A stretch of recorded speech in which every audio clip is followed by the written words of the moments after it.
sinangag at tortang giniling o siumay. Ating almusal ngayon. Good morning. Ginisa ko na muna yung bawang sibuyas. Nilagay ko na rin yung ating gulay para sa sinangag. Yung mix na gulay na binibili sa market. Ay, naibang na natin sinangag. May natira kami tapat giniling ko gabi. Sasama ko na rin dito para complete na yung ating sinangag. May ulam na, may kanin na, diba? Isang ano na lang, isang lutuan is kompleto na. So nilagyan ko na yung aming kanin.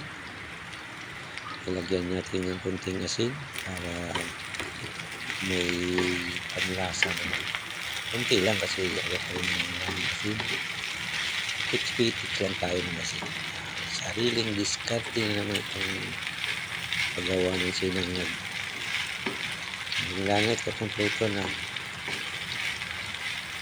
May kape pa yan, sub-sub na yung ating almusal. So yun lang guys, kasimple ang magawa ng ating sinangag for today. Yun naman may giniling.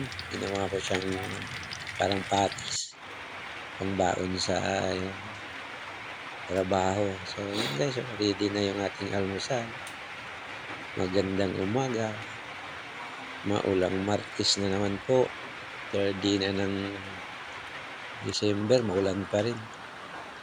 So ingat po ang lahat. God bless po. Keep safe everyone. Maging masaya lang yung ating araw sa buhay. God bless. Thank you for watching.